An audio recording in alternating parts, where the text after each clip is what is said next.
Hey everyone, it's Carter King. If you're an educator, a leader, or just a parent who wants to teach kids about space, check out my newest book, Carter's Journey Through Space. It's available now on Amazon, Target, and bookstores everywhere. Come explore the universe with me.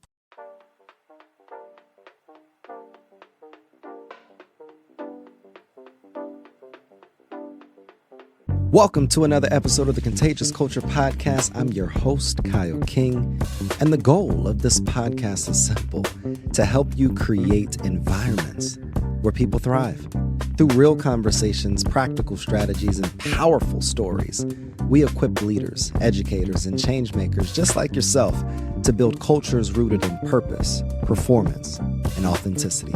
Because culture isn't something you talk about, it's something you live. This is the Contagious Culture Podcast. Let's get started. Welcome back to another episode of the Contagious Culture Podcast. I'm your host, Kyle King, and the goal of this podcast is to help you create ecosystems and environments where people thrive. Hey, look, culture doesn't break with a headline. It breaks quietly. One meeting where someone stops speaking up. One high performer who stops trying. One leader who carries too much alone. And today I'm sitting down with a friend of mine, somebody that is killing it in this space. Amy, she's everything that you would want in a leader. She is an author. She is a speaker. She's the kind of culture builder who can translate belonging from a buzzword into something you can measure, lead, and sustain. And what we're going to be talking about today is not only her work in these corporate spaces, but how her new book is transforming not just teams, but how we approach and live our lives. Amy, how are you doing? I'm good. Hello. Good morning. Thank you for having me. Thanks for that wonderful introduction. Wow. I appreciate that very much. Thank you. Of course. Let me start with this question. When people meet you, Amy, what do you hope people feel within the first 2 minutes? Oh, well, one of my nicknames is Sunshine because I'm constantly smiling. So like first is just like good. Like you just know like the energy is good. The vibe is going to be fine. I want people to feel safe, like comfortable, I guess. I want people to walking away like, wow, she's a good human. Why is that important to you? Because everybody should feel, well, I want to be a person who makes other people feel better for having been around me. You know what I mean? I don't want to be one of those people where it's like Debbie Downer. Like you're like, oh God, we have to go talk to Amy. I don't want to be that person. So when you talk about, it's literally in the title of your podcast, I want to be someone who is contagiously positive. I don't want to be a person who is radiating anything but positive energy in the world as much as I can. Now I'm not perfect, obviously, but when people and I want to affect people's lives in a positive way because that doesn't do anything but help everybody else be better. I love that. And before the titles, author, director of belonging, consultant, who were you as a kid? Oh my gosh. This is going to be hard to believe for people in this time in my life, but I was really shy. I was shy. I was shy for a period of time. All of the like young insecurities that you have, braces, my eyebrows weren't done. I was this one big brow. But I was an athlete too. So I played soccer for 15 years. I sang in my childhood and through into college. Mostly classically trained in choral music, but like that was it. I was playing soccer, I was singing, I was swimming in the summertime. I was outside just having friends, all the things. But I had a lot to learn. I was young. I was a young age. My birthday's in September, so I wasn't like my parents decided not to keep me. So I was like 4 starting kindergarten. I was 17 in my senior year of high school and didn't turn 18 until college. So I was always like the young one. So that was me as a kid. I had a lot to learn. I had a lot of maturing to do and a lot to learn about how life works. Yeah. What was that first moment though for you as you were growing into the woman that you are today, into the professional that you are today? That was that slingshot moment that either woke you up or helped you realize that, hey, there's so much more in front of me that I want to go after. Oh man, I'd say there's two moments. You know me, Kyle. It's hard for me to pick one thing. I'd say there's two moments. The first was when I had the opportunity to sing overseas with my high school choir. We did it twice, actually. Wow. And I was fortunate enough to be able to do it both times. The first time we went to London and Paris. And that was my first experience leaving the United States, like leaving my surroundings. I again, through soccer, I had gone up and down the East Coast for soccer tournaments, but I'd never left the country. And to get perspective, like the world is bigger, to have that feeling that like, wow, like there's so much we haven't seen and experienced. Yeah. That was definitely a slingshot moment. And then the second time we did a tour through Germany, Austria, and Switzerland, which I'm sure you can imagine was another amazing experience. But it's just getting all of those different cultural experiences and understanding how different people live across the world was definitely a slingshot. Like, wow, like I'm small and there's way more for me to learn and do. I'd say the second, which was more of an internal slingshot moment, was when I went through the experience of becoming a part of my sorority and learning the amount of strength, the amount of inner strength that I have, and building on that from parents and whatnot, like learning more about their experiences and knowing the legacy of strength that we have in our family as women. That really, those two moments were definitely slingshot moments early on. One at 15, 17, and 19. It was like every other year. Yeah. It's interesting that you brought up those 2 points because in my life, I believe that I studied abroad in Ghana when I was in college. And I don't talk about this story enough, but that I believe was the first major slingshot moment for me. And seeing different cultures, and it changed me. And I came back and I started the nonprofit because I wanted to be able to create, and that led me down a path to wanting to serve, especially within the educational field. Yep. And you talked about exposure, but then you also talked about inner strength. And I think about my other slingshot moment was it really tested. It made me more battle tested and really helped me understand how strong I was internally. Why are those two things so important in regards to exposing ourselves to a multitude of cultures and opportunities in a world outside of ourselves, but then also the importance of understanding how strong and capable we are inside? Yeah.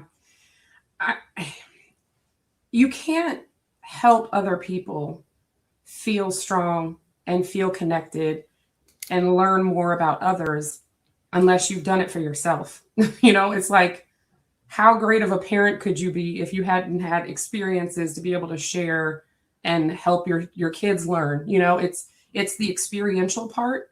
I can't help someone understand what it's like to go to a different country if I hadn't been to a country. I can't understand how to teach someone or help someone learn about their inner strength if I hadn't done it myself. It's like you have to do the work.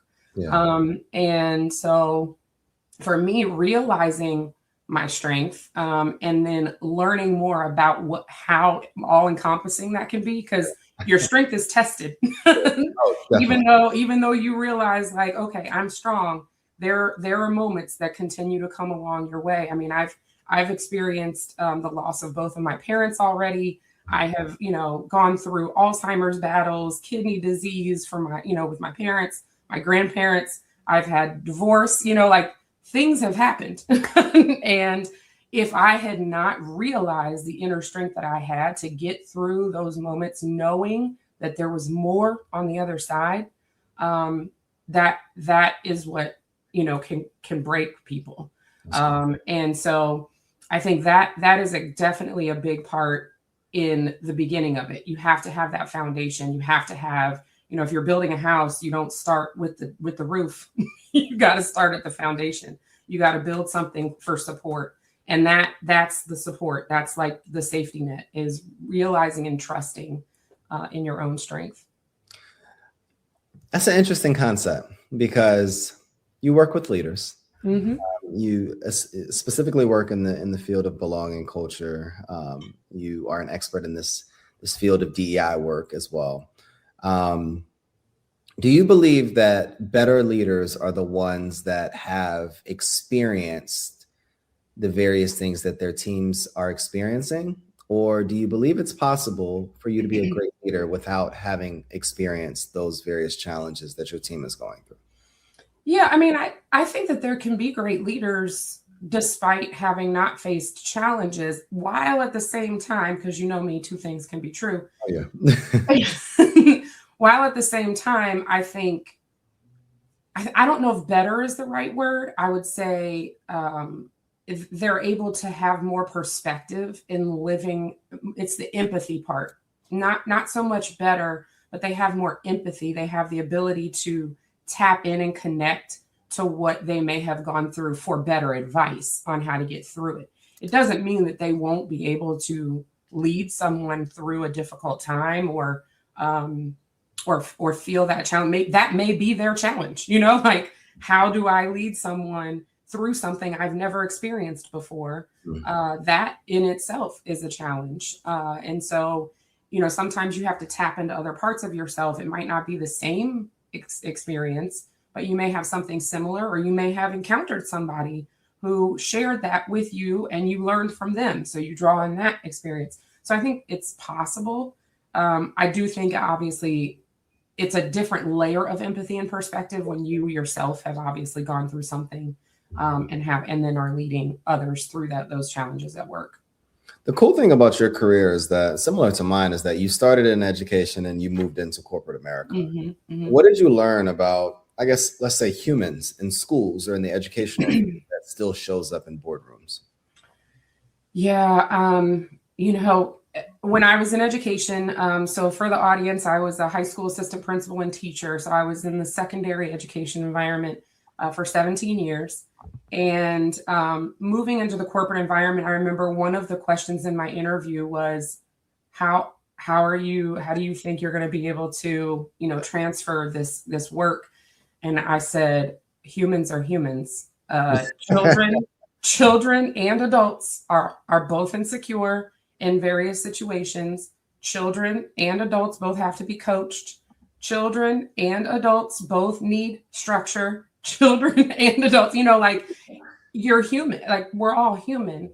Yes, do children, and I say children, under 18, have really under 25, let's be real, have maybe more inhibitions, less life experiences. I would say the difference, if there was one, is adults, because they've lived more life experiences, have a little bit more caution and anxiety around trying new things, versus kids that are like, dive right in. That's why all of these students out here at 16, they're making like sustainable water systems for other countries and apps that would take us 10 years to build that can do in 2 months, because they don't, their imaginations are still going. And I think as adults, there's just more constraints because we're thinking about how those things affect, if we have kids, if we have, livelihoods to protect, we're thinking about our future incomes and all, as that would be the distinction, I would say, in leading adults versus leading children or students, is students are they feel more free because they have less boundaries for what they're able to do. Versus an adult that has, you've got some boundaries, got some constraints. You can't just say like, you know what, I think I'm gonna sleep in my car for the next 2 months. Like, kids will literally be like, I don't care, it's fine. Like, that's how they work these days. But we can, we can't do that. We have people to take care of, including ourselves. That's an interesting perspective. And when I hear the word belonging, I think about a lot of different things and a lot of synonymous words. And I think in my biased opinion, educators make some of the best team members as well as leaders in corporate America, because if we can differentiate and learn how to work with students, it makes us more valuable in corporate spaces. If we can develop lesson plans and teach at a high level, it helps us become better in learning and development and coaching and training and developing. Yeah. And I think that the industry of educators is looked at not as valuable, but I will say this publicly, I think we would run circles around a lot of the trainers that are in a lot of these corporate spaces. So when you hear the word, though, belonging, what do you want people to stop assuming? That it's a thing you can say and it'll happen. Tell me more. So when people talk about belonging, like we want to create an environment of belonging here at X company, we really value our people. And then you don't see anything, you don't experience anything, you don't hear anything. Like you can't just say, this is a safe space and walk out the room. Or you can't say like, we really value belonging here and inclusion at our business. And then you have nothing to show for that, you know? And I've said this before, I think in our previous conversation, when I hear the word belonging, I want people to know that is an action word, just like love. Like love, you can't say like, oh, I love you, and then do nothing. It's action and communication at the same time, because you can't have belonging unless people trust you. And if you haven't built trust in your organization, belonging is never going to, you're never going to feel like, oh, I belong here. If you don't feel like you can trust the people you work with. How do you go about building trust, though? Or let's take this a step deeper. How do you rebuild trust if it's broken? Ooh, go to therapy. No. And an organization I would say as an organization, as a team, that's tough. I would say the first thing you have to do is in my opinion, again, two things. You got to start with honesty and you got to start with vulnerability. You got to be willing to be open, honest, and vulnerable, and forthright. You know, you have to be proactive, not reactive. You have to, reassure, because when you've lost someone's trust, if you're not reassuring them constantly until they start to believe you again, that you can't. So that's where it begins. Yeah. And it's no different than when you're building a relationship, you know. You have to invest the time and really be authentic and real about it. If you're fake, if you're, not being forthright, if you're waiting for someone else to come to you before the conversation begins, like all of those things will just perpetuate the problem. When I think about belonging, and even I love how you said it's an action similar to love. And I remember the first time that I heard love is action. This was years ago. It made me really rethink, one, saying it out loud. Sure. But then holding myself and others accountable. Like, hey, if you're communicating that you love this thing, whether it's a person, whether it's a sport, whether it's anything, then your job, yeah. What are the actions in response? Like, how are you showing that you love that thing, or that person, or that job? But when you think about belonging, if you had, let's say, to pick 3 levers that move belonging the fastest, what are they? Building relationships, doing what you say you're going to do, and letting people be who they are. If you aren't allowing people to be who they are fully, and they don't know that it's okay to do that, then belonging will never exist. If you've set up an environment where at some point someone feels judged for who they are, or what they said in a meeting, or they made a mistake and someone corrected them and it was, inappropriate, any of those kinds of things, that's that last piece. Letting people be who they are authentically, professionally, right? Because I want to make that distinction in the workplace. I think I've had to do some coaching with our younger population about what the word authentic means at work. Definitely. It doesn't mean you can't be yourself. Yeah. But obviously at work, you have to be professional. Exactly. And here's what that looks like. It doesn't mean water yourself down. Yeah. But there's parameters obviously in different places as we talk about culture. Yeah. But yeah, relationships, definitely building relationships, doing what you say you're going to do. That's that action and words piece, and letting people be who they are. If those three things, that is, it will take off as long as you are consistency. Because if you're not consistent, if you don't keep doing those things, then you're going to go backwards. Let's say somebody's listening in and they say, I've heard this before, building relationships. I've heard letting people be who they are. I've heard delivering essentially on promises that you make and honoring those commitments. I've heard consistency. Hey, it's Kyle.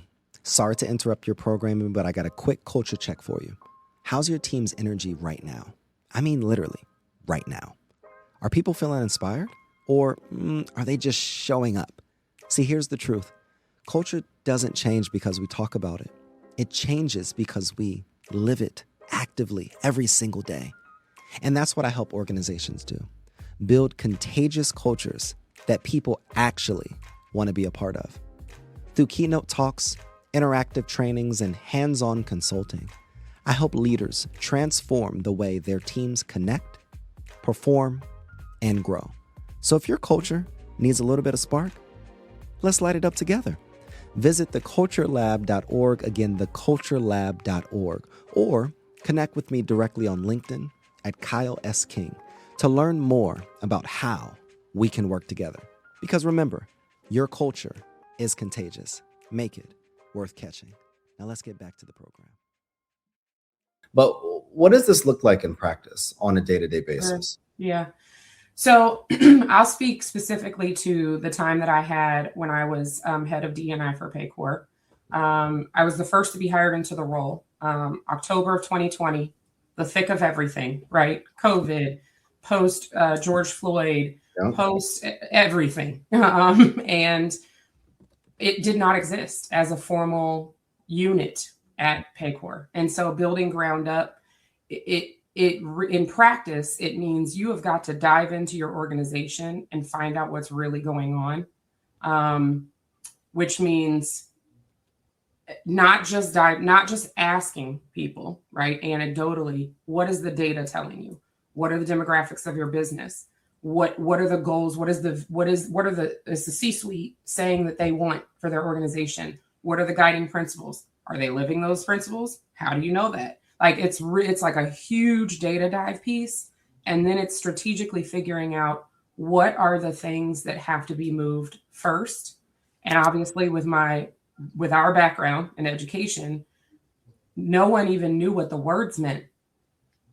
Like there were several leaders that didn't understand, they couldn't define the words diversity, equity, and inclusion, or belonging, or, any of those, people will say buzzwords, but they didn't know what it meant.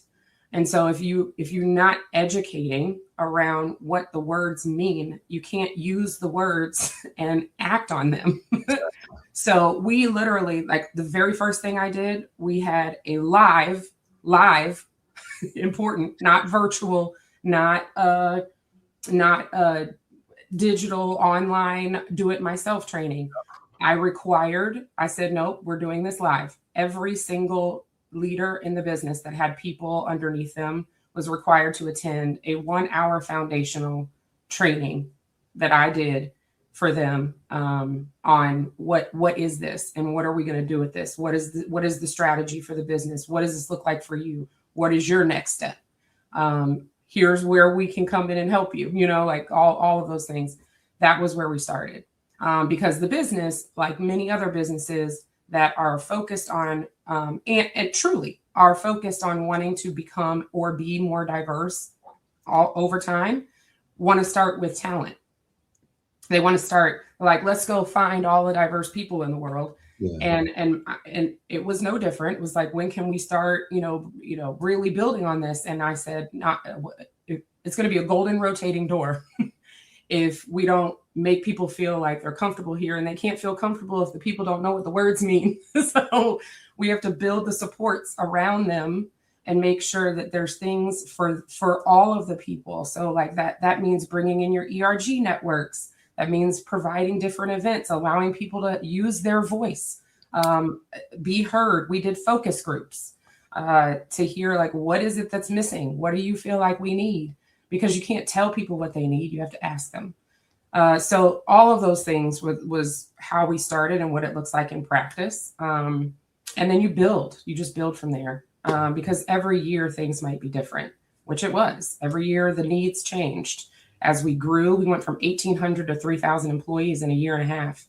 So like it just depends. But I'm not saying this to be vain. I'm saying this for evidence for the audience that in the 5th year of being there, we were in the top 10 companies for diversity, equity, inclusion for Intergage top workplaces.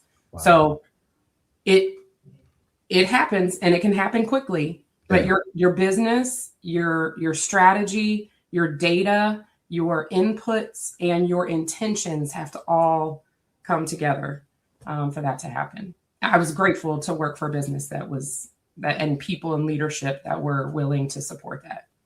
One of the things that I love about education is that it's data driven, and companies are data driven as well. But education, we look at data before we move students out of classrooms, before we build out a curriculum map or pacing. Like every decision is built upon data.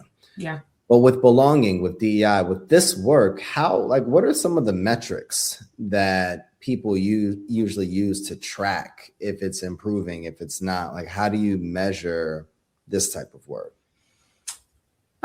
So I'm doing employee listening now.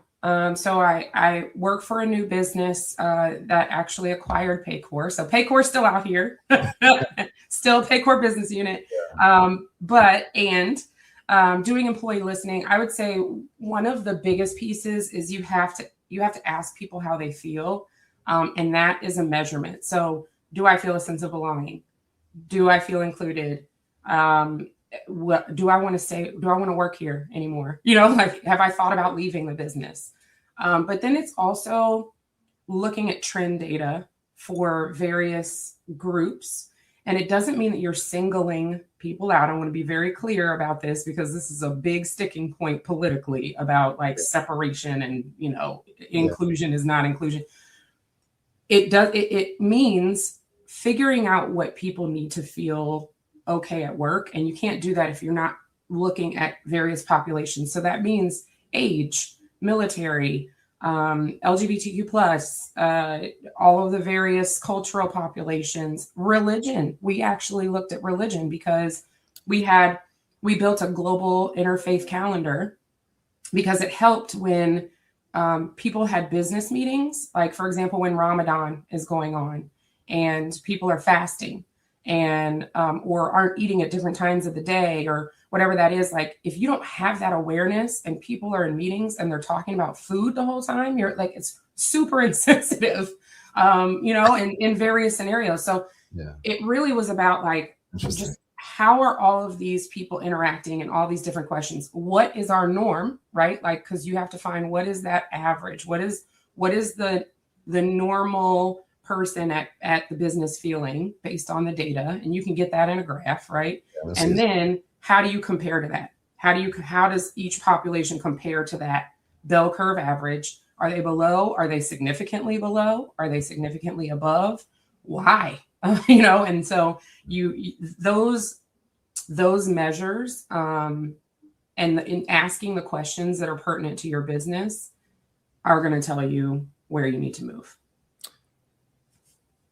When you think of something that leaders need to accept, or let me ask this differently, what's one hard truth about leadership that you wish more executives would accept? You're not going to make more money unless you focus on people first. Oh, talk more about that. It's a hard truth. It's like the chicken and the egg. I think for leaders that are, leaders that are executives and building companies, it's the chicken and the egg, because you can't take care of people in a business if you don't have the money to take care of the people, but you can't make the money if you don't take care of the people, right? So it's like chicken and egg. Well, it's got to be the people first, because if the people aren't engaged, I mean, I'm always going to say that, but if the people aren't engaged, if the people aren't focused, if the people don't feel like they can be themselves, they're not going to be creative. Their brains, I mean, we all know when you're under stress, when you're under anxiety, your brain literally turns off. Your executive functioning, all of the decisions in the front of your head are done. Like you can't even try to be creative because you're literally just thinking about survival the whole time. So if you're not in a place where people feel safe to be creative, to be innovative, to produce for you, then you're not going to be able to build capital for your business. It's human capital first, and then money. The money will come. The money will come. I like that you said that word safety. And I find that when that comes up, I always like to highlight that word, because if we're not psychologically, emotionally safe within any space, we're not even going to feel empowered or courageous enough to be able to show up as our best selves. Yeah. Whether you're in an intimate relationship, whether you're kids, whether a teacher and a principal, in any space, if you are not psychologically or emotionally safe, it's going to be challenging for you to be able to perform your best. Sure. What is 2 practical things that someone can do that is listening in today, that runs a team, that is a leader, to be able to create psychological safety within their team or within their ecosystem? Don't just say it, right? So we said this already. Don't just say it. You have to model it. And by modeling psychological safety, that means you yourself have to become vulnerable and share parts of yourself with other people so that they know it's also safe for them to share parts of themselves with you. That would be my first piece of practical advice. The second is you have to release judgment and lead with curiosity. So you can't, like, staying curious doesn't mean like I'm in judgment of who you are, or I'm in judgment of the things you're saying to me, or when you make a mistake, I'm gonna crucify your what you've done. Yeah. If I stay curious, then I'm going to ask questions about it and really genuinely want to know how to be better as a leader for you. Those 2 things, in my opinion, have helped create that safety. For others out there, I would also say, if I had to tack on a third piece, it's kind of a sidecar, which is like patience is really important. Not everybody moves at the same speed. And so you may feel safe, but other people on your team may not yet, because everybody has gone through their own experiences. They've gone through, they may have stuff that has nothing to do. What did Don Miguel Ruiz say? Don't take things personally, because what other people say or do has nothing to do with you. No. It's nothing to do with you. So like what other people are going through, you may not know, and staying patient while being curious is important. Some things might move fast. You might have a team where everybody's like, here's me, and they just blah, it's all out there. But you might not have that team, and that's okay. You have to be willing to invest that time. Staying patient and staying curious. I like that. It's like, be patient because we don't understand the pace of everyone. While in the patience, though, remain curious to understand and empathize what people need in this process. I like that. Yeah. I mean, if you're not staying curious, and this is something that we actually practice in our business right now. We're doing a whole culture refresh across our business, some 19,000 employees, and staying curious is one of the key parts of the trainings that we're doing with our leaders. I love that. Yeah. We're going to switch it up. I want to do a rapid fire exercise. So I'm going to give a statement. Okay. And I want you to just finish the statement for me. I have a few statements that I wrote down. Okay. I'm interested to see how you would respond to these various statements. Number one, you ready? I think so. Number one is belonging is. Belonging is a feeling of safety and security, no matter who you are in any location. That's good. Okay. All right. Next one. A culture killer is. Dishonesty. Dishonesty. We'll unpack that one. One phrase I wish leaders would retire today is. Oh God. Whew. Gosh, oh my God, that's so hard. One phrase I wish leaders would retire. A phrase? Or a belief. I'd say oh my God, there's so many things going through my head right now.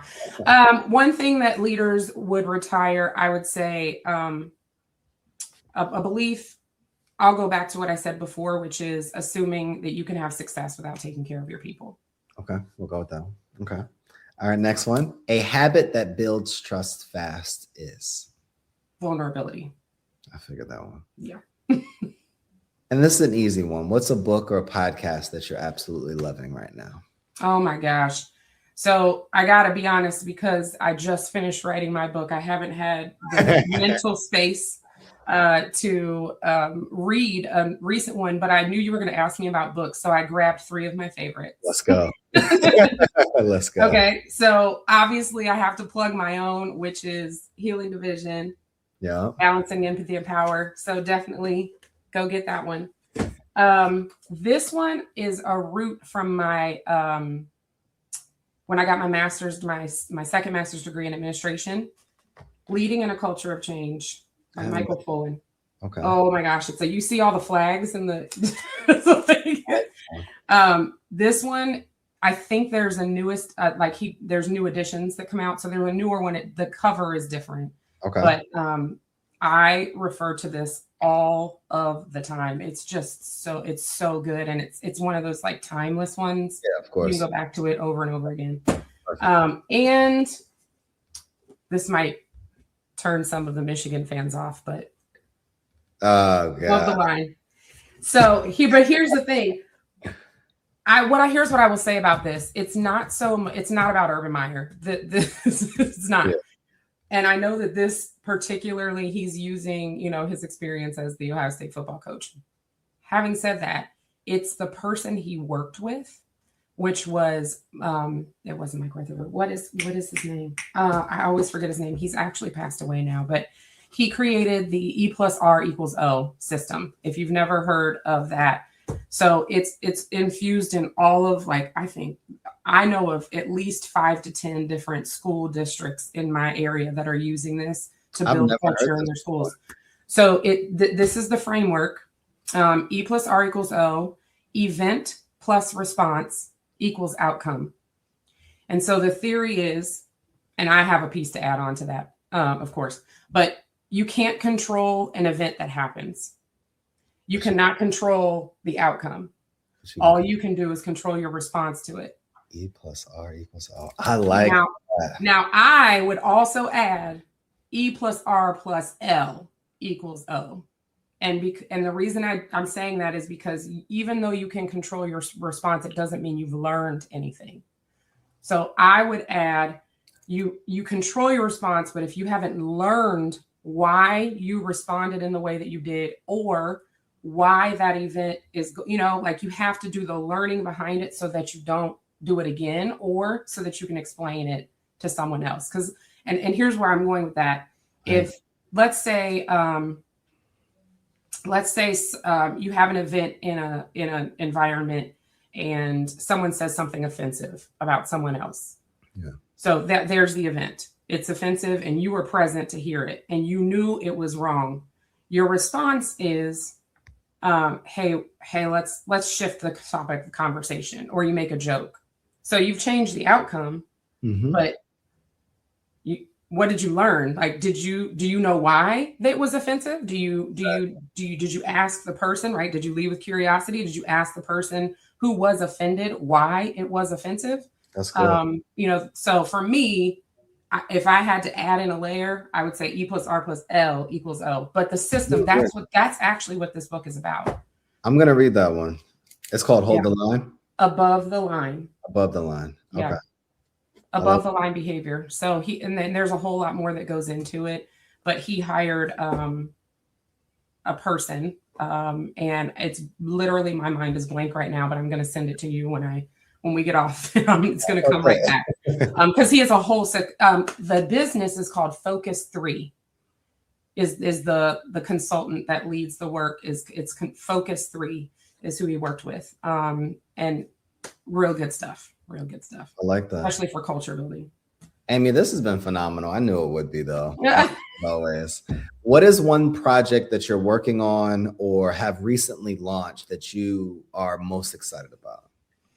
Well, I mean, I have to say, obviously, the book is an experience. It's and it's fresh on top of my brain because it just launched in November. So if you're out there and you want to read it, it's on Amazon. It's on Ingram Spark.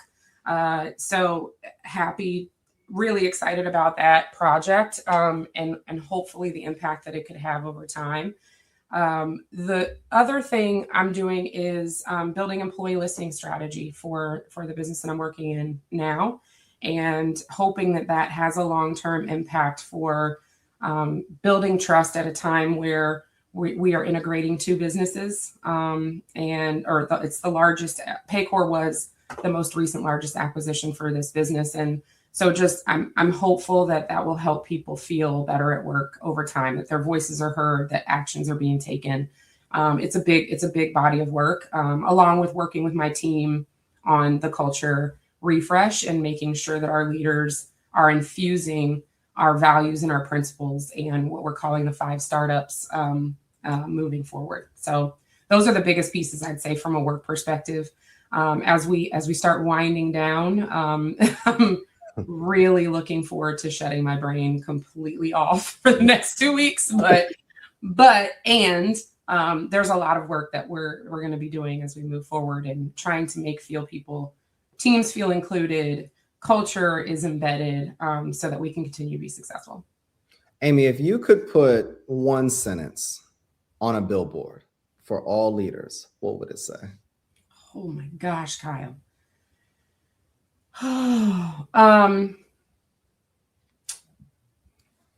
It's gotta be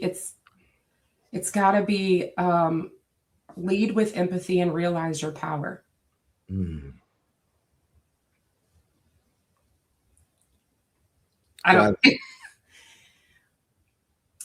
Because I think there is an assumption that you can't have one without the other, that two can't, because two things can be true. I think there's an assumption that to be powerful means that you have to leave people in the dust, or you can't be empathetic. And then there's an assumption that you can't be empathetic. You can't be an empathetic leader and be powerful. Like, if you're too empathetic, then oh boy, like, we're not going to go anywhere. I think it's lead with empathy and realize your power. That's good. Amy, where can we find you? You can find me on Instagram, at the Amy Official, I think is what it is. Amy Hull Official, Facebook, Instagram. LinkedIn is probably the most accessible. It's just my name, so that's super easy. And then amyehall.com is the website. So you can go there, you can link to the book and find out more. Those are all the ways. You just have to know my name, Kyle. That's it. That's it. Nothing fancy. This has been a phenomenal conversation. Truly. And I appreciate, as always, you giving your heart, you giving your wisdom, you telling your story. And anybody listening right now, and if you lead a team, I want to give you a challenge for the next, 7 days. I want you to pick one ritual, one thing that Amy mentioned, and I want you to run the play. And I want you to watch what changes. I want you to watch what happens. And when it happens, I want you to reach out to Amy and give her a testimonial. That would And be awesome.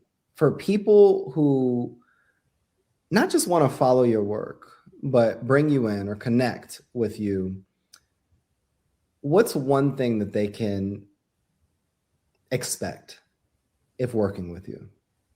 Oh man, I mean, just the energy that you got today. I mean, this is what you see is what you get, I think is the best thing to say.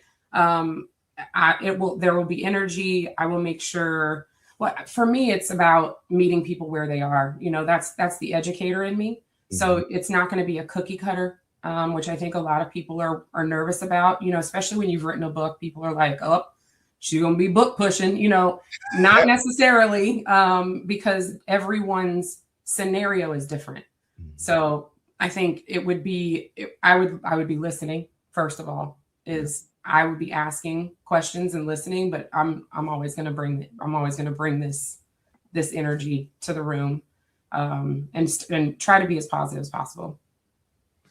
If anybody's listening, and if this episode sharpened your leadership, I want you to send it to one leader who needs it. I want you to leave a quick review, and I want you to help travel this message to the person, to the company, and to the institution that truly needs it. And I want you to build it on purpose, and I want you to build it contagiously. And one of the questions that we always ask is, what type of culture are you spreading? The energy you bring is the culture you create.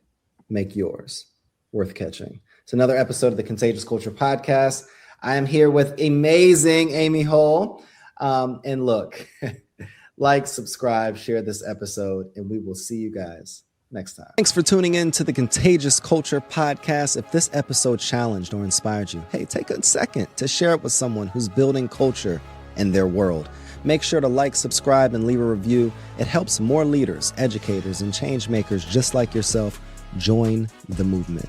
You can connect with me on LinkedIn or YouTube at Kyle S. King for more tips, tools, and methodologies to be able to help you create this ecosystem of absolute excellence. Until next time, lead boldly, live intentionally, and remember, your culture is contagious.